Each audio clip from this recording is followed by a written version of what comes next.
When you're working in the lab, safety is the number one most important thing. Safety should always be your first thought, not your last thought. Nate here is preparing some of the reagents for today's experiment.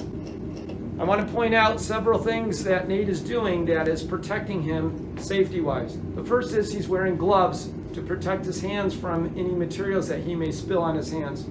He's also wearing goggles to protect his eyes from any splashes or any other, or from perhaps just the temptation to touch your eye. He's wearing a lab coat, which protects his clothing, but also protects his upper body from spills.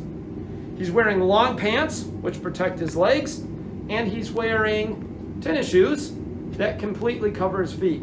If something spills or drops in the lab, your feet could be one of the first areas of your body to be affected by that spill or breakage, and wearing shoes that completely cover your feet is a good first step to protect your feet.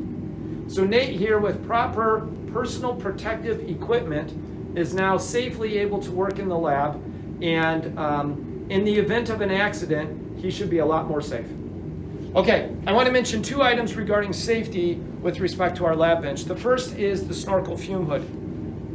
During a reaction, if it's producing fumes that we could inhale when we breathe, that could be dangerous to us. The snorkel fume hood takes those fumes, draws them up the ductwork and out the building, protecting us. Secondly, we are going to be using a hot plate. Whenever you're using a hot plate, we need to be careful to avoid burns or flammable materials. So the hot plate surface may be very hot even if we can't see that it is hot.